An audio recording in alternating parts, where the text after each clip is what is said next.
ಸಮಾವೇಶವನ್ನ ಉದ್ದೇಶಿಸಿ ಕುಮಾರಸ್ವಾಮಿ ಅವರು ಮಾತನಾಡ್ತಾ ಇದ್ದಾರೆ.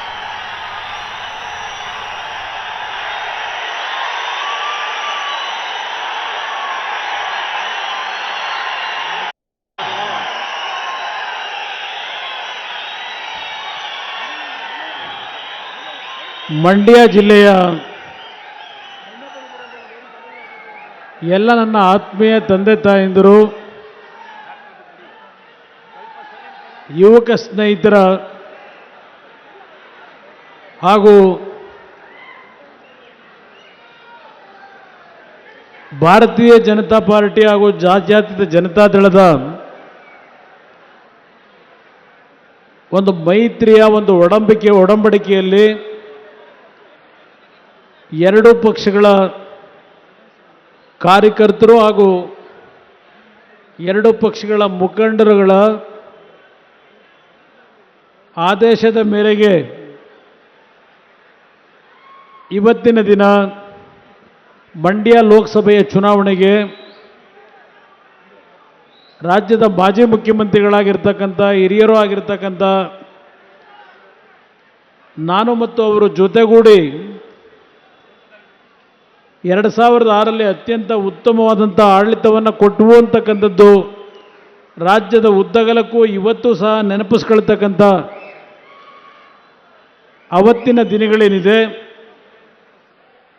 ಈ ಒಂದು ನಾಮಪತ್ರ ಸಲ್ಲಿಕೆಗೆ ಹಿರಿಯರಾದಂಥ ಯಡಿಯೂರಪ್ಪನವರು ನಾನೇ ಬರಬೇಕು ಅಂತ ಹೇಳಿ ಇವತ್ತಿನ ಕಾರ್ಯಕ್ರಮದಲ್ಲಿ ಭಾಗವಹಿಸಿದರು. ಅದೇ ರೀತಿಯಲ್ಲಿ ಪಕ್ಕದ ಗೋವಾ ರಾಜ್ಯದ ಮುಖ್ಯಮಂತ್ರಿಗಳಾಗಿರ್ತಕ್ಕಂಥ ಪ್ರಮೋದ್ ಸಾವಂತ್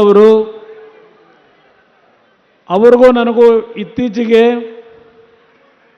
ಒಂದು ಅವಿನಾಭಾವ ಸಂಬಂಧಗಳೇನು ಬೆಳೆದಿದೆ.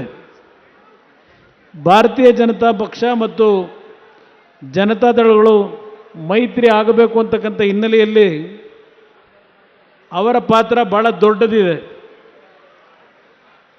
ನನಗೆ ಅವರು ಕೇಂದ್ರದ BJP ಹೈಕಮಾಂಡ್ ಅವರು ನಿಮ್ಮನ್ನು ಭೇಟಿ ಮಾಡಬೇಕು ಅಂತ ಅಪೇಕ್ಷೆ ಪಟ್ಟಿದ್ದಾರೆ ಅಂತ ಹೇಳಿ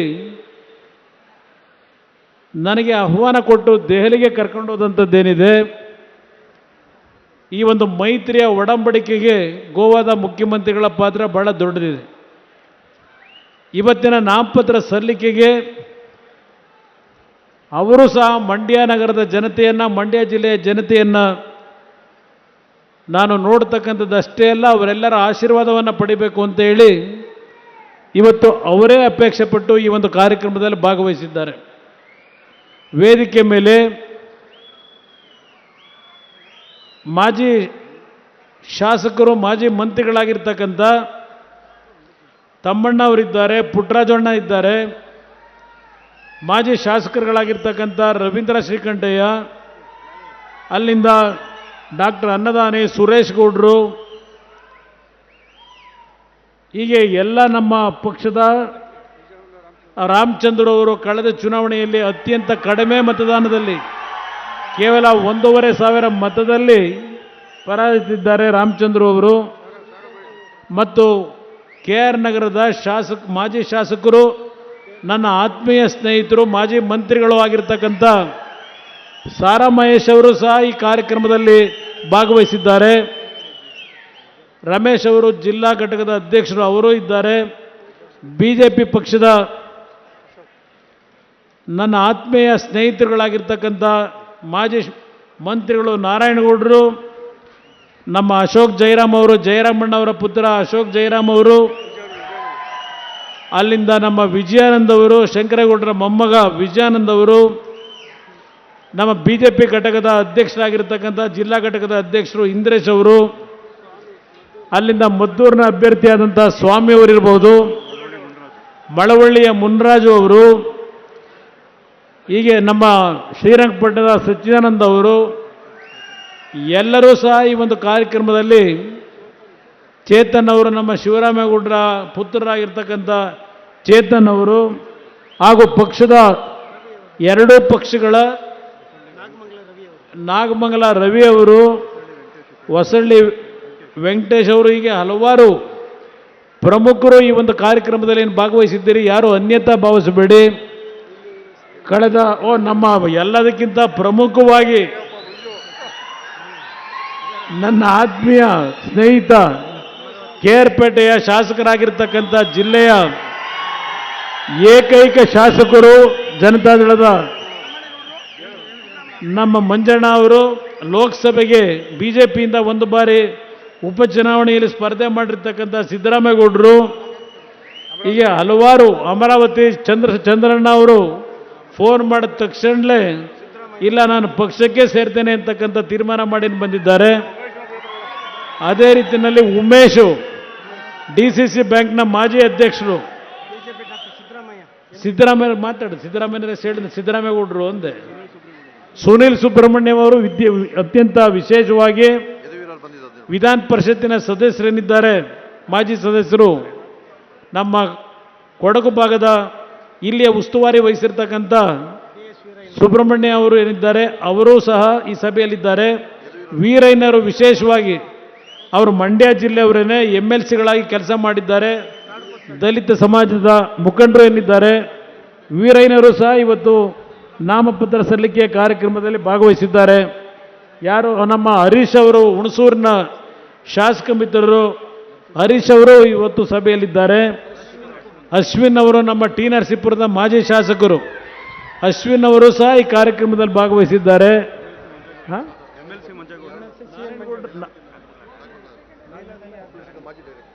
ಒಕ್ಕಲಿಗರ ಸಂಘದ ಮಾಜಿ ಡೈರೆಕ್ಟರ್ ಆಗಿರ್ತಕ್ಕಂಥ ನಾರಾಯಣಮೂರ್ತಿ ಅವರು ಸಹ, ಯದುವೀರ್ ಅವರು ಸಹ ನಾಮಪತ್ರ ಸಲ್ಲಿಸಲಿಕ್ಕೆ ಮೈಸೂರಿನ ಲೋಕಸಭಾ ಅಭ್ಯರ್ಥಿಯಾಗಿರ್ತಕ್ಕಂಥ ಯದುವೀರ್ ಅವರು ಸಹ ಇವತ್ತು ನಾಮಪತ್ರ ಸಲ್ಲಿಸಲಿಕ್ಕೆ ಬಂದಿದ್ದರು. ವಿಧಾನ ಪರಿಷತ್ತಿನ ಸದಸ್ಯರಾಗಿರ್ತಕ್ಕಂಥ ಮಂಜೇಗೌಡರು ಸಹ ಭಾಗವಹಿಸಿದ್ದಾರೆ. ಅದೇ ರೀತಿಯಲ್ಲಿ ಮಾಜಿ ಶಾಸಕರ ವಿಧಾನ ಪರಿಷತ್ತಿನ ಸದಸ್ಯರಾಗಿರ್ತಕ್ಕಂಥ ಶ್ರೀಕಂಠೇಗೌಡರು ಇದ್ದಾರೆ. ಎಲ್ಲರ ಹೆಸರುಗಳನ್ನ ಹೇಳಲಿಕ್ಕೆ ಸಮಯದ ಅಭಾವ, ನಿಮ್ಮೆಲ್ಲರಲ್ಲಿ ಕ್ಷಮೆ ಕೋರ್ತೇನೆ, ಯಾರೂ ಅನ್ಯತಾ ಭಾವಿಸಬೇಡಿ. ಎಲ್ಲರನ್ನೂ ಇವತ್ತು ಈ ಸಂದರ್ಭದಲ್ಲಿ ವೇದಿಕೆ ಮೇಲೆ ಇರ್ತಕ್ಕಂಥವ್ರೆಲ್ಲರೂ ಏನಿದ್ದೀರಿ, ಡಿಸಿತ ಮಾಡೋದು ಮೊದಲೇ ಹೇಳಿದ್ನಣ್ಣ. ಎಲ್ಲದಕ್ಕಿಂತ ಹೆಚ್ಚಾಗಿ ನಮ್ಮ ಏಳು ಬೀಳುಗಳು ಕಷ್ಟ ಸುಖದಲ್ಲಿ ಸನ್ಮಾನ್ಯ ದೇವೇಗೌಡರ ಒಂದು ರಾಜಕೀಯ ಜೀವನ ಪ್ರಾರಂಭ ಆದಂಥ ದಿನದಿಂದ ಅವರಿಗೆ ಶಕ್ತಿಯನ್ನು ತುಂಬಿರ್ತಕ್ಕಂಥ, ಇಲ್ಲಿ ನಡೆದಿರ್ತಕ್ಕಂಥ ಮತ್ತು ಹಳ್ಳಿಗಳಲ್ಲಿ ದೇವೇಗೌಡರು ಜನತಾದಳದ ಬಗ್ಗೆ ಅಭಿಮಾನವನ್ನು ಹೊಂದಿರತಕ್ಕಂಥ ಲಕ್ಷಾಂತರ ಮಂಡ್ಯ ಜಿಲ್ಲೆಯ ಜನತೆಗೆ, ತಂದೆ ತಾಯಂದರಿಗೆ ಈ ವೇದಿಕೆ ಮುಖಾಂತರ ಪ್ರಥಮವಾಗಿ ನನ್ನ ಕೃತಜ್ಞತೆಗಳನ್ನು ಸಲ್ಲಿಸಲಿಕ್ಕೆ ಬಯಸ್ತಾ ಇದ್ದೇನೆ. ಬಹುಶಃ ಈ ಒಂದು ಕಾರ್ಯಕ್ರಮಕ್ಕೆ ನಿಮ್ಮ ನಿರೀಕ್ಷೆಗೆ ನಾವು ವಾಹನಗಳನ್ನು ಕೊಡಲಿಕ್ಕಾಗಿಲ್ಲ. ಹಲವಾರು ಕ್ಷೇತ್ರಗಳಲ್ಲಿ ಬಹುಶಃ ಇವತ್ತು ನಮ್ಮ ನಾಯಕರುಗಳು ಅಲ್ಲಿಯ ಒಂದು ಪಕ್ಷದ ಕಾರ್ಯಕರ್ತರಿಂದ ಬಯಸ್ಕೊಳ್ತಕ್ಕಂಥ ಒಂದು ವಾತಾವರಣ ನಿರ್ಮಾಣ ಆಗಿದೆ. ನಮ್ಮ ಕಾರ್ಯಕರ್ತರುಗಳು, ಹಿತೈಷಿಗಳು, ಅಭಿಮಾನಿಗಳಿಗೆ ಈ ವೇದಿಕೆ ಮುಖಾಂತರ ನೀವು ಈ ಕಾರ್ಯಕ್ರಮದಲ್ಲಿ ಭಾಗವಹಿಸಲಿಕ್ಕೆ ಎಲ್ಲರೂ ಆತರದಲ್ಲಿದ್ದರೆ ನಿಮ್ಮೆಲ್ಲರಿಗೆ ನಾವು ವಾಹನದ ವ್ಯವಸ್ಥೆಯನ್ನು ಮಾಡಿಕೊಡ್ಲಿಕ್ಕೆ ಆಗದೆ ಈ ಒಂದು ಕಾರ್ಯಕ್ರಮದಲ್ಲಿ ಭಾಗವಹಿಸಲಿಕ್ಕೆ ಆಗದೆ ಇರತಕ್ಕಂಥ ನಮ್ಮ ಕಾರ್ಯಕರ್ತರಿಗೆ ಈ ವೇದಿಕೆ ಮುಖಾಂತರ ಕ್ಷಮೆಯನ್ನು ಕೋರ್ತಾ ಇದ್ದೇನೆ. ಬಹುಶಃ ಸರಿಯಾದ ರೀತಿಯ ವ್ಯವಸ್ಥೆಗಳನ್ನು ಮಾಡಿಕೊಟ್ಟಿದ್ದರೆ ಇವತ್ತು ಒಂದು ಐತಿಹಾಸಿಕವಾದಂಥ ರೀತಿಯಲ್ಲಿ 2-3 ಲಕ್ಷ ಜನತೆ ಇವತ್ತೇ ಬರಲಿಕ್ಕೆ ತಯಾರಾದಂಥದ್ದು ನಾನು ಗಮನಿಸಿದ್ದೇನೆ. ಈಗಾಗಲೇ ಯಡಿಯೂರಪ್ಪನವರು, ನಮ್ಮ ಗೋವಾ ಮುಖ್ಯಮಂತ್ರಿಗಳು ಹಲವಾರು ವಿಷಯಗಳನ್ನು ಚರ್ಚೆ ಮಾಡಿದ್ದಾರೆ. ಗೌರವಾನ್ವಿತ ಹಿರಿಯ ನಾಯಕರಾಗಿರ್ತಕ್ಕಂಥ ಯಡಿಯೂರಪ್ಪನವರು ಏನು ಒಂದು ಮಂಡ್ಯ ಜಿಲ್ಲೆಯ ಏನು ಒಂದು ತವರು ಮನೆ ಅಂತಕ್ಕಂಥ ಒಂದು ಮಾತನ್ನು ಹೇಳಿದ್ದಾರೆ. ಅವರು ಕೇರ್ಪೇಟೆಯ ಬೂಕನಕೆರೆ ಗ್ರಾಮದಲ್ಲಿ ಜನಿಸಿ ಶಿವಮೊಗ್ಗದಲ್ಲಿ ಇವತ್ತು ಅವರ ರಾಜಕೀಯ ಪ್ರಾರಂಭ ಮಾಡುವಂಥದ್ದು. ನಾನು ಹಾಸನ ಜಿಲ್ಲೆಯಲ್ಲಿ ಜನ್ಮ ತಾಳಿದ್ರು. ರಾಮನಗರದ ಜನತೆ ನನಗೆ ರಾಜಕೀಯ ಜನ್ಮ ಕೊಟ್ಟರು. ನನ್ನ ರಾಜಕೀಯ ಶಕ್ತಿಯನ್ನು ಇಡೀ ರಾಜ್ಯದಾದ್ಯಂತ ಬೆಳೆಸ್ಕೊಳ್ಳಲಿಕ್ಕೆ ಶಕ್ತಿಯನ್ನು ಕೊಟ್ಟಿರ್ತಕ್ಕಂಥವರು ಮಂಡ್ಯ ಜಿಲ್ಲೆಯ ಜನತೆ ಅಂತಕ್ಕಂಥದ್ದನ್ನು ನಾನು ಎಂದೂ ಮರೆಯಲಿಕ್ಕೆ ಸಾಧ್ಯ ಇಲ್ಲ. ಭಾಳ ಜನ ಮಾತನಾಡ್ತಾರೆ, ಕುಮಾರಸ್ವಾಮಿಯವರು, ದೇವೇಗೌಡರು ಮಂಡ್ಯ ಜಿಲ್ಲೆಗೆ ಏನು ಕೊಟ್ಟಿದ್ದಾರೆ, ಅವರ ಕೊಡುಗೆ ಏನು ಅಂತಕ್ಕಂಥದ್ದನ್ನು ಹೇಳ್ತಾರೆ. ನಾನು ಒಂದು ಮಾತನ್ನು ಹೇಳ್ತೇನೆ. 2006 ಮುಖ್ಯಮಂತ್ರಿ ಆದಂಥ ಸಂದರ್ಭದಲ್ಲಿ ಈ ಜಿಲ್ಲೆಗೆ ನಾನು ಕೊಟ್ಟಂಥ ಪ್ರೈಮರಿ ಶಾಲೆಗಳಿರ್ಬೋದು, ಜೂನಿಯರ್ ಕಾಲೇಜ್ ಇರ್ಬೋದು, ಪ್ರಥಮ ದರ್ಜೆ ಕಾಲೇಜ್ ಇರ್ಬೋದು, KR ಪೇಟೆಯ ಇಂಜಿನಿಯರಿಂಗ್ ಕಾಲೇಜ್ ಇರ್ಬೋದು, ಮೆಡಿಕಲ್ ಕಾಲೇಜಿನ ಕಟ್ಟಡಕ್ಕೆ 60 ಕೋಟಿ ರೂಪಾಯಿಗಳ ಹಣವನ್ನು ಬಿಡುಗಡೆ ಮಾಡಿದಂಥದ್ದು ಇರ್ಬೋದು, ಇಲ್ಲಿ PWDಯ ಕಟ್ಟಡ, ಜಲಸಂಪನ್ಮೂಲ ಇಲಾಖೆಯ ಕಟ್ಟಡವನ್ನು ಕಟ್ಟತಕ್ಕಂಥದ್ದು ಇರ್ಬೋದು. ಈ ಒಂದು ಜಿಲ್ಲೆಯಲ್ಲಿ ಸ್ವಾತಂತ್ರ್ಯ ಬಂದ ನಂತರ ಇದ್ದಂಥ ವಿದ್ಯುತ್ ಶಕ್ತಿ ಇಲಾಖೆಯ ಸಬ್ಸ್ಟೇಷನ್ಗಳು ಎಷ್ಟಿತ್ತು, ನಾನು ಮುಖ್ಯಮಂತ್ರಿ ಆದ 20 ತಿಂಗಳಲ್ಲಿ ಈ ಜಿಲ್ಲೆಗೆ ಕೊಟ್ಟಂಥ ವಿದ್ಯುತ್ ಶಕ್ತಿ ಇಲಾಖೆಯ ಹಲವಾರು ಕಾರ್ಯಕ್ರಮಗಳೇನಿದ್ದಾವೆ ಇದೆಲ್ಲ ಇತಿಹಾಸ ಇರತಕ್ಕಂಥದ್ದು. ಪಾಪ ಇವತ್ತು ರಾಜಕೀಯದ ಭಿನ್ನಾಭಿಪ್ರಾಯದಲ್ಲಿ ನಮ್ಮಗಳನ್ನು ತೊರೆದು ಹೋಗಿರ್ತಕ್ಕಂಥವರು ಈ ಜಿಲ್ಲೆಗೆ ಏನು ಕೊಟ್ಟಿದ್ದಾರೆ ಅಂತಕ್ಕಂಥದ್ದನ್ನು ಕೇಳ್ತಾರೆ. ಈ ಜಿಲ್ಲೆಯ ನನ್ನ ರೈತ ಬಂಧುಗಳು ಯಾವ ಸಕ್ಕರೆ ನಾಡು ಅಂತಕ್ಕಂಥ ಒಂದು ಪ್ರಖ್ಯಾತಿಯನ್ನು ಹೊಂದಿರತಕ್ಕಂಥ ಈ ಒಂದು ಜಿಲ್ಲೆಯಲ್ಲಿ ಬರಗಾಲದ ಒಂದು ಸಮಸ್ಯೆಗಳಿಂದ ನಮ್ಮ ರೈತ ಕುಟುಂಬಗಳು ಸಾಲದ ಹೊರೆಯನ್ನು ಹೊರಲಾರದೆ ಸುಮಾರು 200ಕ್ಕೂ ಹೆಚ್ಚು ರೈತ ಕುಟುಂಬಗಳಲ್ಲಿ ಆತ್ಮಹತ್ಯೆ ಆದಾಗ ಆ ಕುಟುಂಬಗಳನ್ನು ಭೇಟಿ ಮಾಡಿ ವೈಯಕ್ತಿಕವಾಗಿ ನಮ್ಮ ಪಕ್ಷದ ಶಾಸಕರುಗಳ ಜೊತೆಗೂಡಿ ನಮ್ಮ ಕೈಲಾದ ಮಟ್ಟಿಗೆ ಆರ್ಥಿಕ ನೆರವನ್ನು ಕೊಟ್ಟಿದ್ದಷ್ಟೇ ಅಲ್ಲ, ನನ್ನ ರೈತ ಬಂಧುಗಳಿಗೆ ಮನವಿ ಮಾಡಿದೆ. ಯಾವುದೇ ಕಾರಣಕ್ಕೂ ಸಾಲ ಮಾಡಿದ್ದೇವೆ ಅಂತೇಳಿ ಹೆದರಬೇಡಿ, ನಿಮ್ಮ ಸಾಲವನ್ನು ತೀರಿಸ್ತಕ್ಕಂಥದ್ದಕ್ಕೆ ನನ್ನ ಒಂದು ಮುಂದಿನ ದಿನಗಳಲ್ಲಿ ಸರ್ಕಾರ ಬಂದರೆ ನಿಮ್ಮ ಜೊತೆಯಲ್ಲಿದ್ದೇನೆ, ನೀವು ಅನಾಥರಾಗಬೇಡಿ ಅಂತಕ್ಕಂಥ ಮಾತನ್ನು ಹೇಳಿದೆ. 18ರಲ್ಲಿ ನನಗೆ ಸಂಪೂರ್ಣ ಬಹುಮತದ ಸರ್ಕಾರ ಅಲ್ಲ, ಆ ಸರ್ಕಾರದಲ್ಲಿ ಯಾವೊಂದು ಒತ್ತಡಗಳನ್ನು ಹಾಕಿ ನಮ್ಮ ಜೊತೆ ಸರ್ಕಾರ ಮಾಡಿದ್ರು, ನನಗೆ ಉತ್ತಮವಂತ ಕೆಲಸ ಮಾಡಲಿಕ್ಕೆ ಅವಕಾಶವನ್ನೇ ಕೊಡಲಿಲ್ಲ. ಅವ್ರು ಹೇಳಿದ್ರು, ಅವತ್ತು ನನಗೆ ಬೆಂಬಲ ಕೊಟ್ಟಂಥ ಸಂದರ್ಭದಲ್ಲಿ ಸನ್ಮಾನ್ಯ ದೇವೇಗೌಡರು ಹೇಳಿದ್ದು, ನನ್ನ ಮಗನ ಆರೋಗ್ಯ ಚೆನ್ನಾಗಿಲ್ಲ, ಅವನ ಆರೋಗ್ಯದ ಸಮಸ್ಯೆ ಇದೆ, ನೀವೇ ಯಾರಾದರೂ ಮಲ್ಲಿಕಾರ್ಜುನ ಖರ್ಗೆ ಅವರು ಯಾರಾದರೂ ನೀವು ಮುಖ್ಯಮಂತ್ರಿ ಆಗಿ ಅಂತಕ್ಕಂಥ ಮಾತನ್ನು ಹೇಳಿದಂಥದ್ದು ಇವತ್ತು ನಾನು ಸ್ಮರಿಸ್ಕೊಳ್ಳಲಿಕ್ಕೆ ಬಯಸ್ತಾ ಇದ್ದೇನೆ. ಅವತ್ತು ಕೇಂದ್ರದ ಕಾಂಗ್ರೆಸ್ ನಾಯಕರು ನನ್ನ ಮೇಲೆ ಒತ್ತಡ ಹಾಕಿ ಅವತ್ತು ಮುಖ್ಯಮಂತ್ರಿ ಮಾಡಿದಂಥದ್ದೇನಿದೆ, ನಾನು ರೈತರ ಸಾಲವನ್ನು ಮನ್ನಾ ಮಾಡ್ತಕ್ಕಂಥ ಒಂದು ಸವಾಲು ನನ್ನ ಮುಂದೆ ಏನಿತ್ತು, ನನ್ನ ಜನತೆಗೆ ಏನು ಮಾತು ಕೊಟ್ಟಿದ್ದೆ, ಆ ಸಾಲ ಮನ್ನಾ ಮಾಡಲಿಕ್ಕೆ ತೀರ್ಮಾನ ಮಾಡಲಿಕ್ಕೆ ಹೋದಾಗ ಇದೇ ಕಾಂಗ್ರೆಸ್ನ ನಾಯಕರುಗಳು ಯಾವುದೇ ಕಾರಣಕ್ಕೂ ನಾವು ಯಾವೊಂದು ಭಾಗ್ಯ ಯೋಜನೆಗಳನ್ನು ಕೊಟ್ಟಿದ್ದೇವೆ ಈ ರಾಜ್ಯದಲ್ಲಿ ಒಂದು ಕಾರ್ಯಕ್ರಮವನ್ನು ನಿಲ್ಲಿಸಬಾರದು, ಅದರ ಜೊತೆಗೆ ನಾವು ಯಾವ ಹಂಚಿಕೆ ಮಾಡಿದ್ದೇವೆ ಒಂದು ನಯಾ ಪೈಸನ ಕಡಿಮೆ ಮಾಡಬಾರದು ಅಂತಕ್ಕಂಥ ಒತ್ತಡಗಳನ್ನು ಹೇಳಿದರು. ನಾನಾಗ ಒಂದು ಕಾಂಗ್ರೆಸ್ ನಾಯಕರಿಗೆ ಒಂದು ಮಾತು ಹೇಳಿದೆ, ನಾನು ನನ್ನ ರೈತರಿಗೆ ಮಾತು ಕೊಟ್ಟಿದ್ದೇನೆ, ಸಾಲ ಮನ್ನಾ ಮಾಡ್ತಕ್ಕಂಥದ್ದಕ್ಕೆ ನೀವು ನನಗೆ ಅಡಚಣೆ ಮಾಡಬೇಡಿ, ನಿಮ್ಮ ಎಲ್ಲ ಕಾರ್ಯಕ್ರಮಗಳನ್ನು ಮುಂದುವರಿಸ್ತೀನಿ, ನನ್ನ ರೈತರಿಗೆ ಕೊಟ್ಟು ಮಾತು ಉಳಿಸ್ಕೊತೀನಿ ಅಂತಕ್ಕಂಥ ಮಾತನ್ನು ಹೇಳಿ ಅವತ್ತಿನ ದಿನ 25,000 ಕೋಟಿ ರೂಪಾಯಿಗಳನ್ನು ರೈತರ ಸಾಲ ಮನ್ನಾಗೆ ಕೊಟ್ಟಂಥದ್ದೇನಿದೆ, ಮಂಡ್ಯ ಜಿಲ್ಲೆಗೆ ಕುಮಾರಸ್ವಾಮಿ ಕೊಡುಗೆ ಏನು ಅಂತಕ್ಕಂಥದ್ದನ್ನು ಈ ಕಾಂಗ್ರೆಸ್ ನಾಯಕರೇನು ಕೇಳ್ತಾ ಇದ್ದಾರೆ.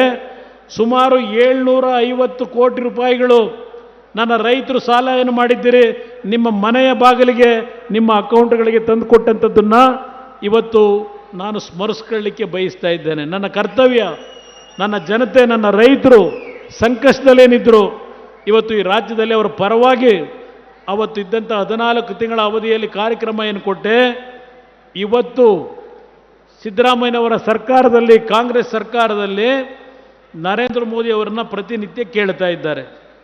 ನಮ್ಮ ತೆರಿಗೆ, ನಮ್ಮ ಹಕ್ಕು, ನಮ್ಮ ಹಣವನ್ನು ಯಾಕೆ ಕೊಡ್ತಾ ಇಲ್ಲ ಅಂತ ಪ್ರಶ್ನೆ ಮಾಡ್ತಾ ಇದ್ದಾರೆ. ನಾನವತ್ತು ನನ್ನ ರೈತರ ಸಾಲ ಮನ್ನಾ ಮಾಡ್ತಕ್ಕಂಥ ನಿರ್ಧಾರ ಮಾಡಿ 25,000 ಕೋಟಿ ಹಣವನ್ನು ಬಿಡುಗಡೆ ಮಾಡಿದಾಗ ಕೇಂದ್ರ ಸರ್ಕಾರದ ಮುಂದೆ ನಾನು ಭಿಕ್ಷೆ ಬೇಡಲಿಲ್ಲ, ಇಲ್ಲ ಕೈ ನೀಡಲಿಲ್ಲ ಅವ್ರ ಮುಂದೆ. ನಮ್ಮ ರಾಜ್ಯದ ಜನತೆ ನೀವು ಕಟ್ಟತಕ್ಕಂಥ ನಿಮ್ಮ ತೆರಿಗೆ ಹಣ, ನಿಮ್ಮ ಹಣವನ್ನು ನಿಮಗೆ ಕೊಡ್ತಕ್ಕಂಥ ಕೆಲಸವನ್ನು ಈ ರಾಜ್ಯದಲ್ಲಿ ಮಾಡ್ತಕ್ಕಂಥದ್ರ ಮುಖಾಂತರ ನನ್ನ ರೈತರನ್ನ ಉಳಿಸ್ಲಿಕ್ಕೆ ಅಲ್ಪ ಸ್ವಲ್ಪ ಮಟ್ಟಿನ ಒಂದು ಕಾಣಿಕೆಯನ್ನು ಈ ನಾಡಿನ ಜನತೆಗೆ ಕೊಟ್ಟಿರ್ತಕ್ಕಂಥವನು, ನನ್ನ ರೈತರ ಬಗ್ಗೆ ಗೌರವ ಇಟ್ಕೊಂಡಿರ್ತಕ್ಕಂಥವನು. ಇವತ್ತು ಕೇಳ್ತಾರೆ ದೇವೇಗೌಡರ ಬಗ್ಗೆ, ಏನು ಈ ನಾಡಿಗೆ ಕೊಟ್ಟಿದ್ದೀರಿ, ನಿಮ್ಮ ಸಾಧನೆ ಏನು ಅಂತಾರೆ. ಇವತ್ತು ಕಾವೇರಿಗೆ ನಿಮ್ಮ ಹೋರಾಟ ಏನು ಅಂತಾರೆ. ನಮ್ಮ ಮುಖ್ಯಮಂತ್ರಿಗಳು ಮೊನ್ನೆ ಹೇಳಿದ್ದಾರೆ, ನನ್ನ ರಕ್ತದ ಕಣಕಣದಲ್ಲೂ ಕನ್ನಡ ಕನ್ನಡ ಅಂತಕ್ಕಂಥದ್ದನ್ನು ಹೇಳಿದ್ದಾರೆ. ನಾನು ಕೇಳ್ತೀನಿ ರಾಜ್ಯದ ಮುಖ್ಯಮಂತ್ರಿಗಳಿಗೆ, ಇಲ್ಲ ನೀರಾವರಿ ಮಂತ್ರಿಗಳಿಗೆ, ಈ ರಾಜ್ಯದ ನೀರಾವರಿ ಯೋಜನೆಗಳಿಗೆ ನೀವು ಕೊಟ್ಟಂಥ ಕೊಡುಗೆ ಏನು? ಇವತ್ತು ಯಾವ ಕೇಂದ್ರ ಸರ್ಕಾರದ ಮುಂದೆ ಟೀಕೆಯನ್ನು ಮಾಡ್ತಾ ಇದ್ದೀರಿ, ಕೇಂದ್ರ ಸರ್ಕಾರ ನಮ್ಮ ರಾಜ್ಯದ ನ್ಯಾಯವನ್ನು ಕೊಡ್ತಾ ಇಲ್ಲ ಅಂತಕ್ಕಂಥ ಮಾತು ಹೇಳ್ತಾ ಇದ್ದೀರಿ. ಸ್ವಾತಂತ್ರ್ಯ ಬಂದ ನಂತರ ಸುಮಾರು 40-45 ವರ್ಷಗಳು ಸುದೀರ್ಘವಾಗಿ 1977ನೇ ಇಸ್ವಿಯವರೆಗೆ ದೇಶದಲ್ಲಿ ಕೇಂದ್ರದಲ್ಲಿ ಕಾಂಗ್ರೆಸ್ ಸರ್ಕಾರದ ಆಡಳಿತ, ಕಾಂಗ್ರೆಸ್ ಸರ್ಕಾರದ ಮುಖ್ಯಮಂತ್ರಿಗಳು, ಪ್ರಧಾನಮಂತ್ರಿಗಳೇ.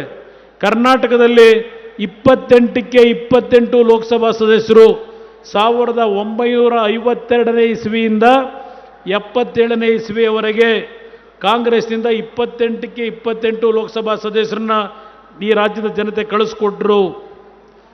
ಕಾಂಗ್ರೆಸ್ 40 ವರ್ಷದಲ್ಲಿ ಈ ರಾಜ್ಯಕ್ಕೆ ಕೊಟ್ಟ ಕೊಡುಗೆ ಏನು? ಕಾವೇರಿ ನೀರಿನ ಉಳಿಸ್ಲಿಕ್ಕೆ ಕಾಂಗ್ರೆಸ್ ನಾಯಕರು ಕೊಟ್ಟ ಕೊಡುಗೆ ಏನು?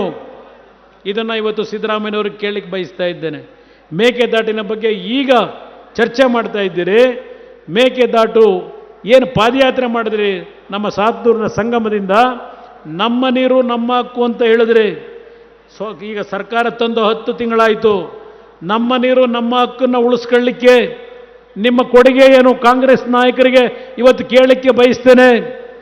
ನಿನ್ನೆ ದಿನ ನಾನು ಶ್ರೀರಂಗಪಟ್ಟಣದ ಕೆಲವು ಹಳ್ಳಿಗಳಲ್ಲಿ ಹೋದಾಗ ಯಾವೊಂದು ಪುಟ್ಟಣ್ಣಯ್ಯನವರ ಏನು ಒಂದು ಸಮಾಧಿಯ ಸ್ಥಳಕ್ಕೆ, ಅಂತ್ಯಕ್ರಿಯೆ ಆದಂಥ ಸಮಾಧಿಯ ಸ್ಥಳಕ್ಕೆ, ಕ್ಯಾತನಹಳ್ಳಿಗೆ ಹೋಗಿ ಅವರ ಸಮಾಧಿಗೆ ನಾನು ಗೌರವವನ್ನು ಸಲ್ಲಿಸಿ ಬರ್ತಕ್ಕಂಥ ಸಂದರ್ಭದಲ್ಲಿ ನಿನ್ನೆ ಸಾಯಂಕಾಲ ನೋಡಿದೆ, ಹೊಲಗಳಲ್ಲಿ ಕಬ್ಬು ಒಣಗಿ ನಿಂತಿದೆ.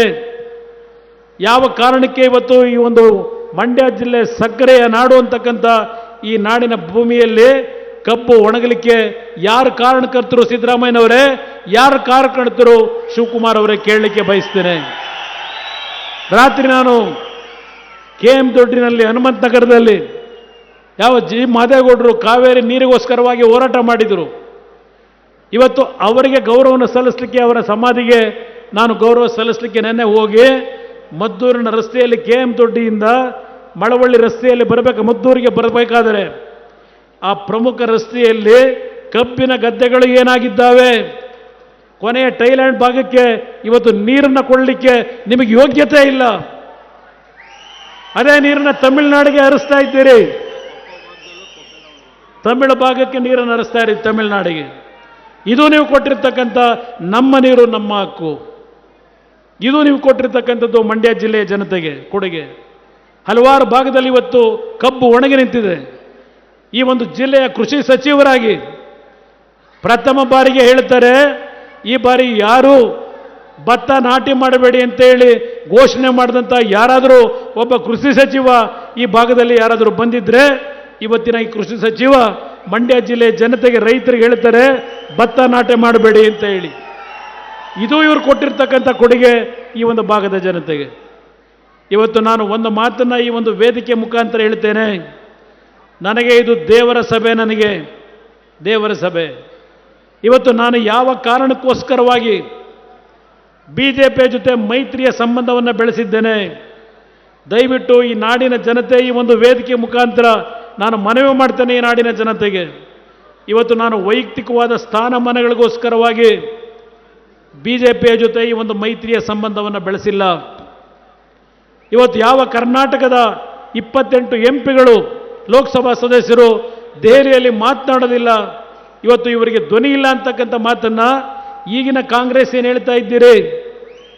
ಅವತ್ತು ಕರ್ನಾಟಕದ ನೀರಾವರಿ ಯೋಜನೆಗಳಿಗೆ 40 ವರ್ಷ ಇದ್ದಂಥ ನಮ್ಮ ಲೋಕಸಭಾ ಸದಸ್ಯರು 28ಕ್ಕೆ 28 ಸ್ಥಾನ ಗೆದ್ದು ನೀವು ಕೊಟ್ಟ ಕೊಡುಗೆ ಕರ್ನಾಟಕಕ್ಕೆ ಏನಪ್ಪ ಅಂದರೆ, ಆ ಉತ್ತರ ಕರ್ನಾಟಕದ ಅಪ್ಪರ್ ಕೃಷ್ಣ ನೀರಾವರಿ ಯೋಜನೆಗೆ ಅವತ್ತಿನ ಪ್ರಧಾನಮಂತ್ರಿ ಲಾಲ್ ಬಹದ್ದೂರ್ ಶಾಸ್ತ್ರಿ ಅವರು ಬಂದು ಗುದ್ದಲಿ ಪೂಜೆ ಮಾಡಿ ಹೋದಂಥದ್ದನ್ನು ಹೊರತುಪಡಿಸಿ ಒಂದು ಬಿಡುಗಾಸನ್ನು ಇವತ್ತು ಕರ್ನಾಟಕ ರಾಜ್ಯದ ನೀರಾವರಿ ಯೋಜನೆಗಳಿಗೆ ಕೇಂದ್ರ ಸರ್ಕಾರದಿಂದ ಕೊಡಲಿಲ್ಲ. ಇವತ್ತು ನರೇಂದ್ರ ಮೋದಿ ಅವರನ್ನ ಕೇಳ್ತಾ ಇದ್ದೀರಿ, ನಿಮ್ಮ ಕೈಲೇನು ಸಾಧ್ಯವಾಗಿಲ್ಲ. ಈ ಚುನಾವಣೆಯಲ್ಲಿ ಈ ವೇದಿಕೆ ಮುಖಾಂತರ ಮನವಿ ಮಾಡ್ತಕ್ಕಂಥದ್ದು 28ಕ್ಕೆ 28 ಲೋಕಸಭಾ ಸದಸ್ಯರನ್ನ. ಇವತ್ತು ಮಂಡ್ಯ ಜಿಲ್ಲೆಯ ಜನತೆ, ನೀವು ನನಗೆ ಹಲವಾರು ಜನ ಹಿರಿಯರು ದೂರವಾಣಿ ಮುಖಾಂತರ ಫೋನ್ ಮಾಡಿ, ನೀನು ಈ ಬಾರಿ ಚುನಾವಣೆಗೆ ಮಂಡ್ಯದಿಂದ ನಿಲ್ಲಲೇಬೇಕು, ಇವತ್ತು ಈ ಜಿಲ್ಲೆಯ ಅಭಿವೃದ್ಧಿ, ಈ ಜಿಲ್ಲೆಗೆ ಹಲವಾರು ನನ್ನ ರೈತರ ಬದುಕನ್ನು ಸರಿಪಡಿಸಲಿಕ್ಕೆ ಈ ಬಾರಿ ನೀನೇ ನಿಲ್ಲಬೇಕು ಅಂತಕ್ಕಂಥ ದೂರವಾಣಿ ಮುಖಾಂತರ ಹಲವಾರು ಹಿರಿಯರ ಒಂದು ಒತ್ತಡ ಏನಿದೆ, ಒಂದು ಮಾತನ್ನು ಹೇಳಿದರು. ದಯವಿಟ್ಟು ಈ ಭಾಗದ ಜನ ಇವತ್ತು ನೀನು ಬರಬೇಕು ಅಂತ ಇದ್ದಾರೆ. ಈ ಚುನಾವಣೆಯಲ್ಲಿ ನೀನೇನಾದರೂ ಸೋತರೆ ಸಂಜಯ್ ಥಿಯೇಟರ್ ಸರ್ಕಲ್ನಲ್ಲಿ ನೇಣಿಗೆ ಶರಣಾಗ್ತೀವಿ, ನಿಮಗೆ ಅನ್ಯಾಯ ಮಾಡಲ್ಲ, ಈ ಚುನಾವಣೆಗೆ ನಿಲ್ಲಿ ಅಂತಕ್ಕಂಥ ಮಾತು ಹೇಳಿದರು. ಇವತ್ತು ಆ ಹಿನ್ನೆಲೆಯಲ್ಲಿ ಇವತ್ತು ಈ ಜಿಲ್ಲೆಯಲ್ಲಿ ನಾನು ಚುನಾವಣೆಗೆ ಬಂದಿರತಕ್ಕಂಥದ್ದು ನನ್ನ ವೈಯಕ್ತಿಕ ಸ್ವಾರ್ಥಕ್ಕಲ್ಲ. ನನ್ನ ನಾಡಿನಿಗೆ ಆಗಿರ್ತಕ್ಕಂಥ ನೀರಾವರಿಯ ಯೋಜನೆಗಳಲ್ಲಿ ಅನ್ಯಾಯ ಸ್ವಾತಂತ್ರ್ಯ ಪೂರ್ವದಿಂದ ನಮ್ಮ ಈ ಭಾಗದ ಜನತೆ ಹೋರಾಟ ಮಾಡ್ತಾ ಇದ್ದೀರಿ. ಇವತ್ತು ಬಹುಶಃ ಆರಂಗಿ ಜಲಾಶಯ ಮತ್ತು ಹೇಮಾವತಿ ಜಲಾಶಯ 1962 ನಮ್ಮ ಈಗಿನ ಯುವಕರಿಗೆ ಮನವಿ ಮಾಡ್ತೇನೆ. ಅವತ್ತು ದೇವೇಗೌಡರು ಪ್ರಥಮ ಬಾರಿಗೆ ಯಾವ ಒಂದು ವಿಧಾನಸಭೆಗೆ ಪ್ರವೇಶ ಮಾಡ್ತಾರೆ, ತಮಿಳುನಾಡಿನ ಅಲ್ಲಿಯ ನಮ್ಮ ನಾಡಿಗೆ ಯಾವ ಒಂದು ಅನ್ಯಾಯ ಮಾಡ್ತಾ ಇದ್ದಾರೆ ಅದರ ವಿರುದ್ಧ ಧ್ವನಿ ಎತ್ತಿ ದೇವೇಗೌಡರು ಖಾಸಗಿ ನಿರ್ಣಯವನ್ನು ಮಂಡನೆ ಮಾಡಿ ನೀರಾವರಿ ಯೋಜನೆಗಳಿಗೆ ಚಾಲನೆ ಕೊಡ್ತಕ್ಕಂಥ ಧ್ವನಿಯಾಗಿ ಏನು ಕೆಲಸ ಮಾಡಿದ್ರು. ಹೇಮಾವತಿ ಜಲಾಶಯ ನಿರ್ಮಾಣ ಆಯಿತು. ಹೇಮಾವತಿ ಜಲಾಶಯ ನಿರ್ಮಾಣ ಆಗಿದ್ದರಿಂದ ಇಲ್ಲಿ ಬಂದಿರತಕ್ಕಂಥ ನನ್ನ KR ಪೇಟೆಯ ತಂದೆ ತಾಯಂದರು, ಅಲ್ಲಿಂದ ನಮ್ಮ ಪಾಂಡುಪುರ ಭಾಗದ ತಂದೆ ತಾಯಂದರು, ನಾಗಮಂಗಲ ಭಾಗದ ತಂದೆ ತಾಯಂದರಿಗೆ ದೇವೇಗೌಡರು ನೀರಾವರಿಯ ಕೊಡುಗೆ ಕೊಟ್ಟಿಲ್ವಾ ನಿಮಗೆ? ನಿಮ್ಮ ಬದುಕಿಗೆ ಒಂದು ಅವಕಾಶವನ್ನು ಕಲ್ಪಿಸಲಿಕ್ಕೆ ಹೇಮಾವತಿ ಜಲಾಶಯವನ್ನು ನಿರ್ಮಾಣ ಮಾಡಬೇಕು ಅಂತ ಹೇಳಿ ಅವರ ಹೋರಾಟದ ಪ್ರತಿಫಲ ಇವತ್ತು ಹೇಮಾವತಿ ಜಲಾಶಯ ನಿರ್ಮಾಣ ಆಗಿದ್ದರಿಂದ KR ಪೇಟೆ ಭಾಗ ಇರ್ಬೋದು, ನಾಗಮಂಗಲ ಭಾಗ ಇರ್ಬೋದು, ಇವತ್ತು ನಿಮಗೆ ಕುಡಿಯೋ ನೀರು ದೊರಕಿದೆ. ಇವತ್ತು ಪಾಂಡುಪುರದ ಕೆಲವು ಭಾಗದಲ್ಲಿ, ಬಸರಾಳ ಭಾಗದಲ್ಲೂ ಇವತ್ತು ಹೇಮಾವತಿ ನೀರು ಹರಿಯುತ್ತಾ ಇದೆ. ಇದು ದೇವೇಗೌಡರ ಕೊಡುಗೆ ಅಲ್ವಾ? ಏನು ಮಾಡಿದ್ದೀರಿ ದೇವೇಗೌಡರೇ ಅಂತ ಪ್ರಶ್ನೆ ಮಾಡ್ತಾರೆ. ಸಿದ್ದರಾಮಣ್ಣ ಅವರೇ, ನೀವೇನು ಕೊಟ್ಟಿದ್ದೀರಿ ಈ ಜಿಲ್ಲೆಗೆ? ದಯವಿಟ್ಟು ಹೇಳ್ತೀರಾ? ಶಿವಕುಮಾರ್ ಅವರೇ, ನನ್ನ ಸಹೋದರ ಅಲ್ಲಿ ನಮ್ಮ ರಾಮನಗರ ಜಿಲ್ಲೆ, ನನ್ನನ್ನು ಬೆಳೆಸಿರ್ತಕ್ಕಂಥ ಜಿಲ್ಲೆಯಲ್ಲಿ ನೀವೇನು ಕೊಟ್ರಿ ಈ ಭಾಗದ ಜನತೆಗೆ? ಅದೇನೋ ಹೇಳ್ತಾರೆ 8 ಜನ ಒಕ್ಕಲಿಗರಿಗೆ ಟಿಕೆಟ್ ಕೊಟ್ಟವರಂತೀಗ. 8 ಜನ ಒಕ್ಕಲಿಗರಿಗೆ. ಅಲ್ಲೆಲ್ಲೋ ಮೈಸೂರು ಒಕ್ಕಲಿಗ ಅಂತೇಳಿ ಏನು ಹೇಳ್ತಾರೆ, ಅದು ಒಂದು ಕಾಂಟ್ರವರ್ಸಿ ಮಾಡ್ಕೊಂಡು ಕೂತಿದ್ದಾರೆ. ಇಲ್ಲಿ ಜಾತಿಯ ರಾಜಕಾರಣದ ಮುಖಾಂತರ ನೀವು ನಿಮ್ಮ ಸ್ಥಾನವನ್ನು ಭದ್ರ ಮಾಡ್ಕೋಬೇಕು ಅಂತ ಏನು ಹೊರಟಿದ್ದೀರಿ? ನಮ್ಮ ಹೋರಾಟ ಇರ್ತಕ್ಕಂಥದ್ದು ನಮ್ಮ ಸ್ಥಾನವನ್ನು ಭದ್ರ ಮಾಡ್ಕೊಳ್ಳೋದಕ್ಕಿಂತ ಹೆಚ್ಚಾಗಿ ಈ ನಾಡಿನ ಜನತೆಯ ಬದುಕನ್ನು ಸರಿಪಡಿಸಬೇಕು ಅಂತಕ್ಕಂಥದ್ದು ನಮ್ಮ ಹೋರಾಟ. ನಿಮ್ಮ ಹೋರಾಟ ಏನು? ಶಿವಕುಮಾರ್ ಅವರೇ ಕೇಳಲಿಕ್ಕೆ ಬಯಸ್ತೀನಿ. ಪೇಪರು ಪೆನ್ನು ಕೇಳಿದ್ರಿ ಕಳೆದ ಚುನಾವಣೆಯಲ್ಲಿ. ಈ ನಾಡಿನ ಪುಣ್ಯಾತ್ಮ ತಂದೆ ತಾಯಂದರು ಕೊಟ್ಟಿದ್ದಾರೆ, ಈ ಭಾಗದ ಜನ ಪೇಪರು ಪೆನ್ ನಿಮಗೆ ಕೊಟ್ಟಿದ್ದಾರೆ. ಪೇಪರು ಪೆನ್ನನ್ನು ಈ ಕಾವೇರಿ ನೀರನ್ನು ಉಳಿಸ್ಲಿಕ್ಕೆ ಉಪಯೋಗ ಮಾಡಿದ್ರು. ಬೆಂಗಳೂರು ನಗರದಲ್ಲಿ ಯಾವ ದೊಡ್ಡ ದೊಡ್ಡ ಕಟ್ಟಡ ಕಟ್ತಾ ಇದ್ದಾರೆ ಅವರಿಗೆ ಚದುರಕ್ಕೆ 100 ರೂಪಾಯಿ ಫಿಕ್ಸ್ ಮಾಡ್ಕೊಂಡು ಹಗಲು ತೋರಣೆ ಮಾಡ್ತಕ್ಕಂಥ ಕೆಲಸ ಮಾಡ್ಕೊಂಡು ಹೊರಟಿದ್ದಾರಲ್ಲ, ಅದಕ್ಕೆ ಈ ಪುಣ್ಯಾತ್ಮ ತಂದೆ ತಾಯಂದರು ನಿಮಗೆ ಪೇಪರ್ ಪೆನ್ನು ಕೊಟ್ಟಿದ್ದಾರೆ. ಶಿವಕುಮಾರ್ ಅವರೇ, ಕೇಳಲಿಕ್ಕೆ ಬಯಸ್ತೀನಿ. ನಮ್ಮ ಕೊಡುಗೆ ಬಗ್ಗೆ ಕೇಳ್ತೀರಿ. ರಾಮನಗರ ಜಿಲ್ಲೆ ಯಾವ ಪರಿಸ್ಥಿತಿನಲ್ಲಿತ್ತು? ನಾನು ರಾಮನಗರದ ರಾಜಕೀಯ ಪ್ರಾರಂಭ ಮಾಡಿದಾಗ ಆ ಜಿಲ್ಲೆಯ ಪರಿಸ್ಥಿತಿ ಏನಿತ್ತು? ಇವತ್ತು ಆ ಜಿಲ್ಲೆಯ ಅಭಿವೃದ್ಧಿ ಯಾವ ರೀತಿಯಾಗಿದೆ? ನಿಮ್ಮ ಕೊಡುಗೆ ಏನು, ನನ್ನ ಕೊಡುಗೆ ಏನು? ಸಾರ್ವಜನಿಕವಾಗಿ ಚರ್ಚೆ ಮಾಡಲಿಕ್ಕೆ ಸಿದ್ಧ ಇದ್ದೇನೆ. ಸಾರ್ವಜನಿಕವಾಗಿ ಈ ವೇದಿಕೆ ಮುಖಾಂತರ ಮಂಡ್ಯ ಜಿಲ್ಲೆಯ ಜನತೆಗೆ ನಾನು ಮನವಿ ಮಾಡ್ತೇನೆ, ಒಂದು ಭರವಸೆಯನ್ನು ಕೊಡ್ತೇನೆ. ನನ್ನ ಮೇಲೆ ವಿಶ್ವಾಸ ಇಡಿ. ನನ್ನನ್ನು ಬೆಳೆಸಿರ್ತಕ್ಕಂಥ ಜನ ನೀವು. ನಿಮಗೆ ದ್ರೋಹ ಮಾಡಿದ್ರೆ ನಾನು ದೇವರಿಗೆ ದ್ರೋಹ ಮಾಡಿದಾಗೆ. ಯಾವುದೇ ಕಾರಣಕ್ಕೂ ಈ ಜಿಲ್ಲೆಯ ಜನತೆಗೆ ದ್ರೋಹ ಮಾಡ್ತಕ್ಕಂಥ ಪ್ರಶ್ನೆ ಇಲ್ಲ. ಅದರ ಜೊತೆಗೆ ಯಾವ ನರೇಂದ್ರ ಮೋದಿ ಅವರ ಮುಂದೆ ಚರ್ಚೆ ಮಾಡಲಿಕ್ಕೆ ಇವತ್ತು ಲೋಕಸಭಾ ಸದಸ್ಯರು ಇವತ್ತು ತಯಾರಿಲ್ಲ ಅಂತ ಹೇಳ್ತೀರಿ, ಧೈರ್ಯ ಇಲ್ಲ ಅಂತ ಹೇಳ್ತೀರಿ. ಮಂಡ್ಯ ಜಿಲ್ಲೆಯ ಜನತೆ ಇವತ್ತು ನನಗೆ ಆಶೀರ್ವಾದ ಮಾಡ್ತಕ್ಕಂಥ ನಿರ್ಧಾರ ಏನು ಮಾಡಿದ್ದೀರಿ?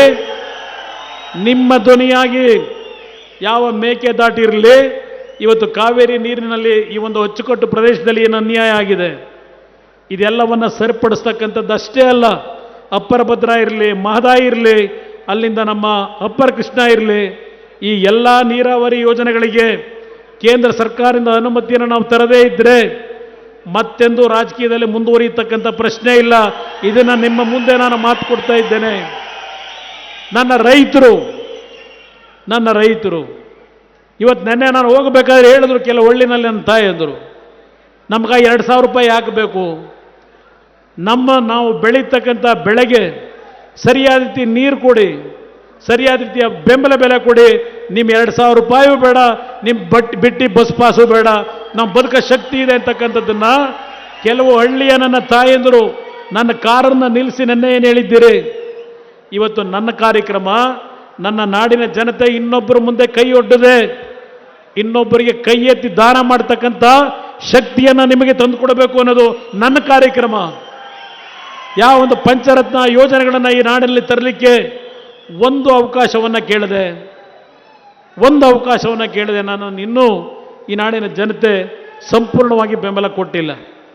ಇವತ್ತು BJP ಜೊತೆ ನಾನು ಮೈತ್ರಿಯ ಒಂದು ಸಂಬಂಧ ಬೆಳೆಸಿರ್ತಕ್ಕಂಥದ್ದು ಕೇಂದ್ರದಲ್ಲಿ ಇವತ್ತು ನರೇಂದ್ರ ಮೋದಿಯವರ ಶಕ್ತಿ ಏನಿದೆ, ಇಡೀ ದೇಶದ ಜನತೆ ನರೇಂದ್ರ ಮೋದಿಯವರು ಇವತ್ತು ಪ್ರಧಾನಮಂತ್ರಿ ಆಗ್ತಾರೆ ಅಂತಕ್ಕಂಥ ಕೂಗನ್ನು ಏನು ಹೇಳ್ತಾ ಇದ್ದೀರಿ. ಇವತ್ತು ನರೇಂದ್ರ ಮೋದಿಯವರು ಪ್ರಧಾನಮಂತ್ರಿ ಆಗ್ತಕ್ಕಂಥದ್ದು ನಿಶ್ಚಯ ಅಂತಕ್ಕಂಥದ್ದೇನಿದೆ. ಈ ಸಂದರ್ಭದಲ್ಲಿ ನನ್ನ ನಾಡಿನ ರೈತರಿಗೆ ನೀವು ಬೆಳೀತಕ್ಕಂಥ ಬೆಳೆಯ ಸಂರಕ್ಷಣೆ, ನೀವು ಬೆಳೀತಕ್ಕಂಥ ಬೆಳೆಗೆ ಸರಿಯಾದ ರೀತಿಯ ಬೆಲೆ ದೊರಕತಕ್ಕಂಥ ನಿಟ್ಟಿನಲ್ಲಿ ನಿಮ್ಮ ಧ್ವನಿಯಾಗಿ ದೇವೇಗೌಡರ ಅವರ ಒಂದು ಸಲಹೆಗಳ ಮೇರೆಗೆ ನಿಮ್ಮ ಧ್ವನಿಯಾಗಿ ಈ ರಾಜ್ಯದ 28 ಲೋಕಸಭಾ ಸದಸ್ಯರನ್ನ ಜೊತೆಗೂಡಿ ಇವತ್ತು ನಮ್ಮ ರಾಜ್ಯಕ್ಕೆ ಆದಂಥ ಅನ್ಯಾಯವನ್ನು ಸರಿಪಡಿಸಲಿಕ್ಕೆ ನಿಮ್ಮ ಜೊತೆಯಲ್ಲಿ ಇವತ್ತು ನಾನು ಧ್ವನಿಯಾಗಿ ಕೆಲಸ ಮಾಡ್ತೇನೆ. ನನ್ನ ಮೇಲೆ ವಿಶ್ವಾಸ ಇಡಿ. ನಾನು ಯಾವುದೇ ರೀತಿಯಲ್ಲಿ ದೊಡ್ಡ ದೊಡ್ಡ ಶಿಕ್ಷಣ ಸಂಸ್ಥೆಗಳನ್ನು ಕಟ್ಟಿಲ್ಲ, ದೊಡ್ಡ ದೊಡ್ಡ ಕೈಗಾರಿಕೆಗಳನ್ನು ನಾನು ನಿರ್ಮಾಣ ಮಾಡಿಲ್ಲ, ಇಲ್ಲ ದೊಡ್ಡ ದೊಡ್ಡ ಕಟ್ಟಡಗಳನ್ನು ಕಟ್ಟಿ ಬಾಡಿಗೆ ತಗೋತಾ ಇಲ್ಲ. ನಾನು ರಾಜಕಾರಣಕ್ಕೆ ಬರೋದಕ್ಕಿಂತ ಮುಂಚೆ ನಮ್ಮ ಮೈಸೂರಿನ ಚೆನ್ನಾಂಬಿಕಾ ಹಂಚಿಕೆ ಸಂಸ್ಥೆ ಆ ನಜರ್ಬಾದ್ ರೋಡ್ನಲ್ಲಿ ನನ್ನ ವಿದ್ಯಾಭ್ಯಾಸ ಮುಗಿಸಿದ ನಂತರ ಅಲ್ಲೇನೋ ಒಂದು ಚಿತ್ರರಂಗದಲ್ಲಿ ಹಂಚಿಕೆದಾರನಾಗಿ ಕೆಲಸ ಮಾಡಿದ್ದೇನೆ. ಅಲ್ಲಿ ಸಂಪಾದನೆ ಮಾಡಿದಂಥ ಹಣದಲ್ಲಿ ಕೇತಗನಹಳ್ಳಿ ಗ್ರಾಮದಲ್ಲಿ ಒಂದು 45 ಎಕರೆ ಭೂಮಿ 83ನೇ ಇಸ್ವಿನಲ್ಲಿ ನಾನು ಕೊಂಡುಕೊಂಡಂಥದ್ದು. ಅದು ಹೊರತುಪಡಿಸಿ ನಾನು ಮತ್ಯಾವುದೇ ರೀತಿಯ ಮುಖ್ಯಮಂತ್ರಿಯಾಗಿ ಜನಗಳ ಹಣವನ್ನು ಲೂಟಿ ಮಾಡಲಿಲ್ಲ, ದೋಚಲಿಲ್ಲ. ನಾನು ಪ್ರಾಮಾಣಿಕವಾಗಿ ಕೆಲಸ ಮಾಡಿದ್ದೇನೆ. ಅದಕ್ಕೋಸ್ಕರಲೇ ಯಾವುದೇ ವಿಷಯಗಳನ್ನು ಧೈರ್ಯವಾಗಿ ಇವತ್ತು ಮಾತಾಡ್ತಕ್ಕಂಥ ಒಂದು ಶಕ್ತಿಯನ್ನು ನಾನು ಉಳಿಸ್ಕೊಂಡಿದ್ದರೆ ರಾಜ್ಯದ ಮುಖ್ಯಮಂತ್ರಿಯಾಗಿ ಹಣ ದರೋಡೆ ಮಾಡಲಿಲ್ಲ, ರಾಜ್ಯದ ಜನತೆಯ ತೆರಿಗೆ ಹಣವನ್ನು ಪ್ರಾಮಾಣಿಕವಾಗಿ ದುಡಿಮೆ ಮಾಡಿದ್ದೇನೆ. ಸಾರಾಯಿ ನಿಷೇಧ ಮಾಡಿದೆ. ನಮ್ಮ ಬಡ ಮಕ್ಕಳು ಲಾಟ್ರಿಯ ಒಂದು ವ್ಯಾಮೋಹದಲ್ಲಿ ಸಾಲಗಾರರಾಗಿದ್ದರು. ಈ ರಾಜ್ಯದಲ್ಲಿ ಲಾಟ್ರಿಯನ್ನು ಸಂಪೂರ್ಣ ನಿಷೇಧ ಮಾಡಿದೆ. ಇವತ್ತು ಯಾವ ಬೆಟ್ಟಿಂಗ್ ಹೆಸರಿನಲ್ಲಿ ಕ್ರಿಕೆಟ್ ಬೆಟ್ಟಿಂಗ್ ದಂಧೆ, ಮಟ್ಕಾ ದಂಧೆ, ಹಳ್ಳಿಯ ನಮ್ಮ ಮಕ್ಕಳು ಇವತ್ತು ಬೀದಿ ಪಾಲಾಗ್ತಾ ಇದ್ದಾರೆ ಲಕ್ಷಾಂತರ ರೂಪಾಯಿ ಸಾಲ ಮಾಡಿ. ಇವತ್ತು ಆ ಮಕ್ಕಳು ಆತ್ಮಹತ್ಯೆ ಮಾಡ್ಕೋತಾ ಇದ್ದಾರೆ. ಈ ಕಡೆ ಸ್ವಲ್ಪ ಹಿಂದೆ ಬನ್ನೋಣ. ಇವತ್ತು ಇದೆಲ್ಲವನ್ನ ನಾನು ಗಮನಿಸ್ತಾ ಇದ್ದೇನೆ.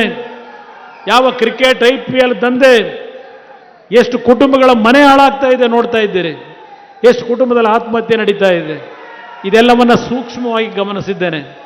ನಾನು ಆ ರೀತಿಯ ಪಾಪದ ಹಣವನ್ನು ಸಂಪಾದನೆ ಮಾಡ್ತಕ್ಕಂಥ ಆ ಒಂದು ನಡವಳಿಕೆಯಲ್ಲಿ ಬಂದಿದ್ದರೆ 2006 ನಾನೇನು ಮುಖ್ಯಮಂತ್ರಿ ಇದ್ದೆ, ಈ ರಾಜ್ಯದಲ್ಲಿ ಹಳ್ಳಿಯ ಹೆಣ್ಣು ಮಕ್ಕಳು ಸಾರಾಯಿಯನ್ನು ನಿಷೇಧ ಮಾಡುವಂತೇಳಿ ನಾನು ಹಳ್ಳಿಗೆ ಬಂದಾಗ ನೀವೇನು ಹೇಳಿದ್ರಿ, ಈ ರಾಜ್ಯದಲ್ಲಿ ಸಾರಾಯಿಯನ್ನು ಸಂಪೂರ್ಣ ನಿಷೇಧ ಮಾಡಿಕೊಟ್ಟೆ.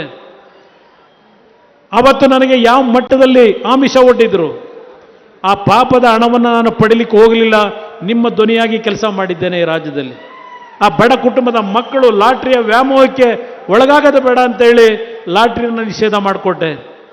ಇವತ್ತು ಕೇಂದ್ರ ಸರ್ಕಾರ ನಮಗೆ ದುಡ್ಡು ಕೊಡಲಿಲ್ಲ ಅಂತಾರೆ. ನೀವೇನು ಮಾಡ್ತಾ ಇದ್ದೀರಿ? ನಾನು ಈ ರಾಜ್ಯದಲ್ಲಿ ಮುಖ್ಯಮಂತ್ರಿ ಆಗಿದ್ದೆ.